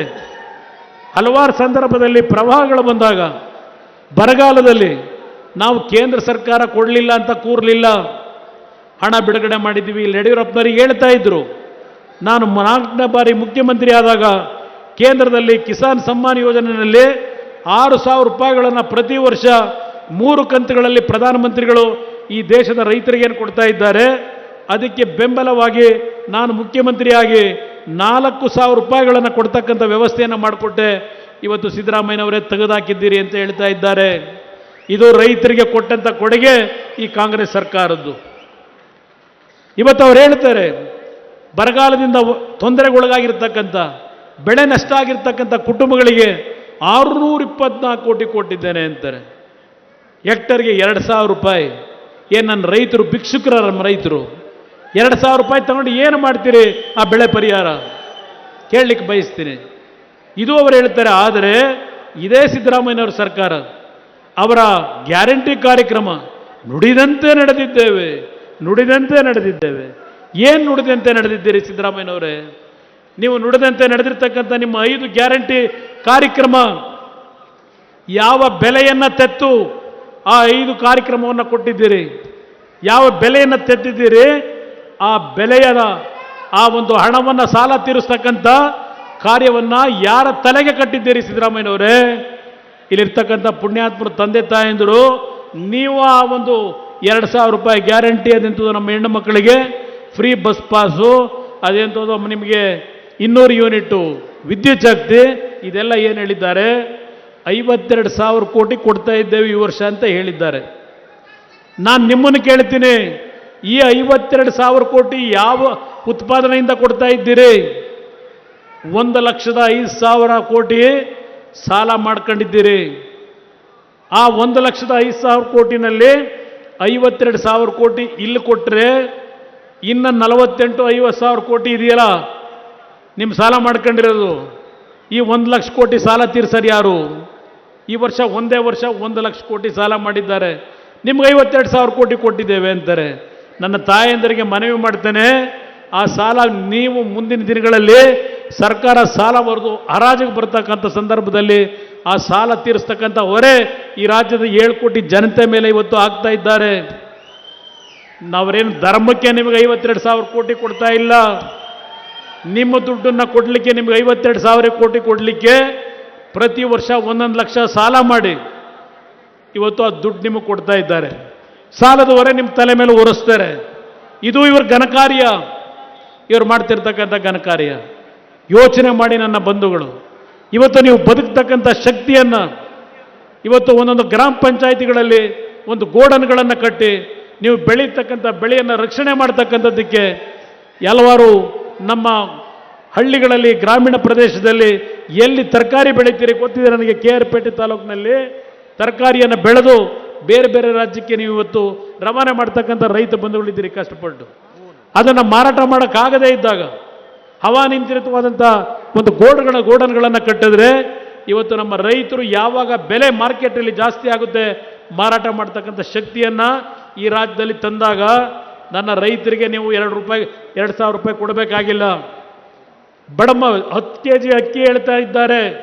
10 kg ಅಕ್ಕಿನಲ್ಲಿ ನೀವು ಅರ್ಥ ಮಾಡ್ಕೋಬೇಕು, ಕೇಂದ್ರ ಸರ್ಕಾರದಿಂದ ನರೇಂದ್ರ ಮೋದಿಯವರು ಮುಂದಿನ 2028ನೇ ಇಸ್ವಿವರೆಗೆ 80 ಕೋಟಿ ಜನತೆಗೆ, ಈ ದೇಶದ 80 ಕೋಟಿ ಬಡವರ್ಗದ ಜನತೆಗೆ ಪ್ರತಿ ತಿಂಗಳು 5 kg ಅಕ್ಕಿ ಫ್ರೀ ಅವರು ಕೊಡ್ತಾ ಇರೋದು. ಸಿದ್ದರಾಮಯ್ಯವ್ರ ಸರ್ಕಾರ ಅಲ್ಲ ಕೊಡ್ತಾ ಇರೋದು. ದಯವಿಟ್ಟು ಅರ್ಥ ಮಾಡ್ಕೋಬೇಕಾಗ್ತದೆ ನೀವು. 5 kg ಅಕ್ಕಿ ನರೇಂದ್ರ ಮೋದಿಯವರು ಕೇಂದ್ರ ಸರ್ಕಾರದಿಂದ ಕೊಡ್ತಾ ಇದ್ದಾರೆ, ಪುಕ್ಕಟ್ಟೆ ಅಕ್ಕಿನ. ಇನ್ನು 5 kg ಅಕ್ಕಿನ ಇವರು ಕೊಡಲಿಕ್ಕೆ ಸಾಧ್ಯ ಇಲ್ಲದೆ 170 ರೂಪಾಯಿ ಇವತ್ತು ನಿಮಗೆ ಕೊಡ್ತೀವಿ ಅಂತ ಹೇಳಿದ್ದಾರೆ. ಎಷ್ಟು ಜನಕ್ಕೆ ದುಡ್ಡು ಬತ್ತಿದೆಯೋ ಏನು ಕಥೆಯೋ ಗೊತ್ತಿಲ್ಲ. ಈ ಕಾರ್ಯಕ್ರಮಕ್ಕೆ ದುಡ್ಡೆಲ್ಲಿ ತರ್ತಾ ಇದ್ದಾರೆ? ಒಂದು ಕಡೆ ಸಾಲ, ಇನ್ನೊಂದು ಕಡೆ ಪ್ರತಿದಿನ ಸಾಯಂಕಾಲ ನಮ್ಮ ಹಳ್ಳಿಯ ಜನ ಒಂದು ಕಾಲದಲ್ಲಿ ರಾತ್ರಿ ಜನ ಮಲಗದ ಮೇಲೆ 10 ಗಂಟೆ 11 ಗಂಟೆ ಮೇಲೆ ಯಾವುದಾದ್ರೂ ಒಂದು ಮದ್ಯಪಾನದ ಅಂಗಡಿಯಲ್ಲಿ ಕುಡಿದ್ಬಿಟ್ಟು ಕದ್ದು ಮನೆಗೆ ಹೋಗಿ ಮಲಗ್ತಿದ್ದೋ. ಆದರೆ ಇವತ್ತೆಲ್ಲಿಗೆ ಬಂದಿದ್ದೀವಿ? ಬೆಳಗ್ಗೆ 6 ಗಂಟೆಗೆ ಬಾಟ್ಲು ಸಪ್ಲೈ ಮಾಡ್ತಾರೆ ನಿಮಗೆ. ಟೀ ಅಂಗಡಿ ಅಲ್ಲ, ಮದ್ಯದ ಅಂಗಡಿಗಳು ಬೆಳಗ್ಗೆ 6 ಗಂಟೆಗೆ ಪ್ರಾರಂಭ ಮಾಡಿದ್ದಾರೆ ಹಳ್ಳಿನಲ್ಲಿ. ಅದರ ರೇಟ್ ಎಲ್ಲಿಗೆ ತಗೊಂಡು ಹೋಗಿದ್ದಾರೆ? ಇಲ್ಲಿ 2,000 ರೂಪಾಯಿ ಕೊಟ್ಟು ನಿಮ್ಮ ಹತ್ರ 7-8 ರೂಪಾಯಿ ವಸೂಲಿ ಮಾಡ್ತಾರೆ, ನಿಮ್ಮ ಜೋಬಕ್ಕೆ ಕೈ ಹಾಕಿದ್ದಾರೆ. ಇದು ಇವರ ಸಾಧನೆ. ದಯವಿಟ್ಟು ನನ್ನ ಮಂಡ್ಯ ಜಿಲ್ಲೆ ಜನತೆಗೆ ನಾನು ಇನ್ನೂ ಏನು ಬೆಂಗಳೂರು ಗ್ರಾಮಾಂತರ ಲೋಕಸಭಾ ಕ್ಷೇತ್ರದ ಅಭ್ಯರ್ಥಿ ಪರವಾಗಿ ಈಗ ಇಲ್ಲಿಂದ ಚುನಾವಣೆಗೆ ಅಲ್ಲಿ ಹೋಗಬೇಕಾಗಿದೆ. ನನ್ನ ಮೇಲೆ ವಿಶ್ವಾಸ ಇಡಿ. ನಿಮ್ಮ ಕಷ್ಟಗಳನ್ನು ಬಗೆಹರಿಸ್ತಕ್ಕಂಥದ್ದಕ್ಕೆ, ಈ ಜಿಲ್ಲೆಯ ಸಮಗ್ರ ಅಭಿವೃದ್ಧಿಗೆ ನಾನು ಮುಂದಿನ ದಿನಗಳಲ್ಲಿ ಕೇಂದ್ರ ಸರ್ಕಾರದಿಂದ ಇಲ್ಲೆಲ್ಲೋ ಪ್ರಮುಖ ರಸ್ತೆ ಮಾಡೋದಷ್ಟೇ ಅಲ್ಲ, ಹಲವಾರು ರೀತಿಯ ಯೋಜನೆಗಳಿದ್ದಾವೆ. ನಮ್ಮ ಯುವಕರ ನಿರುದ್ಯೋಗದ ಸಮಸ್ಯೆಯನ್ನು ಬಗೆಹರಿಸ್ತಕ್ಕಂಥದ್ದು ಅಷ್ಟೇ ಅಲ್ಲ, ನಮ್ಮ ಯುವಕರಿಗೆ ಸ್ವಂತ ದುಡಿಮೆ ಮಾಡ್ತಕ್ಕಂಥ ಆರ್ಥಿಕ ನೆರವುಗಳನ್ನು ಕೇಂದ್ರ ಸರ್ಕಾರದಿಂದ ಕೊಡ್ತಕ್ಕಂಥ ಹಲವಾರು ಯೋಜನೆಗಳೇನಿದ್ದಾವೆ. ಪ್ರತಿ ಗ್ರಾಮ ಪಂಚಾಯಿತಿ ಮಟ್ಟದಲ್ಲಿ ನಮ್ಮ ಯುವಕರಿಗೆ ಸ್ವಂತ ದುಡಿಮೆಯನ್ನು ಮಾಡ್ತಕ್ಕಂಥ ಕಾರ್ಯಕ್ರಮಗಳನ್ನು ಕೇಂದ್ರ ಸರ್ಕಾರದಿಂದ ತಂದು ಕೊಡ್ತಕ್ಕಂಥದ್ದು ನನ್ನ ಜವಾಬ್ದಾರಿ. ದಯವಿಟ್ಟು ನೀವೆಲ್ಲರೂ ಈ ಒಂದು ಚುನಾವಣೆಯಲ್ಲಿ ಯಾವ ಒಂದು ರೀತಿಯಲ್ಲಿ ನನ್ನನ್ನು ಮನೆಯ ಮಗ ಅಂತ ತಿಳ್ಕೊಂಡಿದ್ದೀರೋ, ನಿಮ್ಮ ಕುಟುಂಬದ ಅಣ್ಣನೋ ತಮ್ಮನೋ ಅಂತಕ್ಕಂಥ ಭಾವನೆಯಿಂದಿದ್ದೀರಿ. ಈ ಬಾರಿ ಜನತಾದಳವನ್ನು ಮತ್ತು BJPಯ ಮೈತ್ರಿಯ ಒಂದು ಹೊಂದಾಣಿಕೆ ಏನಿದೆ, ನಿಮ್ಮೆಲ್ಲರ ಆಶೀರ್ವಾದ, ನನ್ನ BJPಯ ಕಾರ್ಯಕರ್ತರು, ಜನತಾದಳದ ಕಾರ್ಯಕರ್ತರು ಒಗ್ಗಟ್ಟಾಗಿ ಬಹುಶಃ ಕರ್ನಾಟಕ ರಾಜ್ಯದಲ್ಲಿ ಐತಿಹಾಸಿಕವಾದಂಥ ಹೆಚ್ಚಿನ ಬಹುಮತವನ್ನು ನಿಮ್ಮೆಲ್ಲರ ಆಶೀರ್ವಾದದಿಂದ ಈ ಚುನಾವಣೆಯಲ್ಲಿ ನೀಡತಕ್ಕಂಥದ್ರ ಮುಖಾಂತರ ಇವತ್ತು ಯಾವ ಕಾಂಗ್ರೆಸ್ನ ಅಭ್ಯರ್ಥಿ, ಪಾಪ ಕಾಂಗ್ರೆಸ್ನ ಅಭ್ಯರ್ಥಿ ಬಗ್ಗೆ ನಾನು ಚರ್ಚೆ ಮಾಡಲ್ಲ, ಇವತ್ತು ಯಾವ ರೀತಿಯಲ್ಲಿ ಇವತ್ತು ದುಡ್ಡನ್ನು ಖರ್ಚು ಮಾಡಲಿಕ್ಕೆ ತಯಾರಾಗಿದ್ದಾರೆ ಅದೆಲ್ಲವನ್ನು ಯೋಚನೆ ಮಾಡಿ ತೀರ್ಮಾನ ಮಾಡಿ. ಹಾಗೂ ನನ್ನ ಮುಸಲ್ಮಾನ್ ಬಂಧುಗಳಿಗೆ ಒಂದು ಮನವಿ ಮಾಡ್ತೇನೆ, ದಲಿತ ಸಮಾಜಕ್ಕೆ ಒಂದು ಮನವಿ ಮಾಡ್ತೇನೆ. ದಲಿತರಿಗೆ ಅವರು ಕೊಟ್ಟಿರ್ತಕ್ಕಂಥದ್ದು ಏನು ಈ ಸರ್ಕಾರದಲ್ಲಿ ಹೊಡೆದು ಆಡ್ತಕ್ಕಂಥ ನೀತಿ ಇವ್ರದ್ದೇನಿದೆ ಇದೆಲ್ಲವನ್ನು ಗಮನದಲ್ಲಿ ಇಟ್ಕೊಂಡು ತೀರ್ಮಾನ ಮಾಡಿ ಮುಸಲ್ಮಾನ್ ಬಂಧುಗಳಿಗೂ ಮುಂದೆ ರಕ್ಷಣೆ ಆಗಬೇಕಾಗಿರ್ತಕ್ಕಂಥದ್ದು ನರೇಂದ್ರ ಮೋದಿ ಅವರ ನೇತೃತ್ವದಲ್ಲೇ ಈ ದೇಶದಲ್ಲಿರ್ತಕ್ಕಂಥ ಪ್ರತಿ ಮುಸಲ್ಮಾನ್ ಬಾಂಧವರಿಗೂ ರಕ್ಷಣೆ ಕೊಡಬೇಕಾದಂಥ ಅನಿವಾರ್ಯ ಪರಿಸ್ಥಿತಿ ಈ ದೇಶದಲ್ಲಿ ಬರ್ತದೆ. ಅದರಿಂದ ನಿಮ್ಮೆಲ್ಲರಲ್ಲಿ ನಾನು ಕೈ ಜೋಡಿಸಿ ಮನವಿ ಮಾಡ್ತೇನೆ, ಮಂಡ್ಯ ಜಿಲ್ಲೆಯ ಜನತೆ ಈ ಒಂದು ಚುನಾವಣೆ ನಿಮ್ಮ ಕುಟುಂಬದ ಮಗ ನಿಂತಿದ್ದಾನೆ ಅಂತಕ್ಕಂಥ ಭಾವನೆಯಿಂದ ತಮ್ಮ ಆಶೀರ್ವಾದವನ್ನು ಮಾಡಿ ನಾನು ನಿಮ್ಮ ಋಣವನ್ನು ಪ್ರಾಮಾಣಿಕವಾಗಿ ತೀರಿಸ್ತಕ್ಕಂಥದ್ರಲ್ಲಿ ಪ್ರಾಮಾಣಿಕವಾಗಿ ನನ್ನ ಕರ್ತವ್ಯವನ್ನು ನಿರ್ವಹಿಸ್ತೇನೆ. ಈ ಜಿಲ್ಲೆಯ ಅಭಿವೃದ್ಧಿ ಹಲವಾರು ವರ್ಷಗಳಿಂದ ನಾವು ಕಾಣ್ತಾ ಇಲ್ಲ.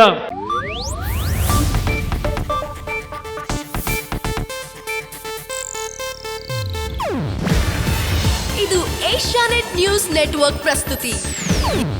ನೀವು ನೋಡ್ತಿದ್ದೀರಾ ಏಷ್ಯಾನೆಟ್ ಸುವರ್ಣ ನ್ಯೂಸ್.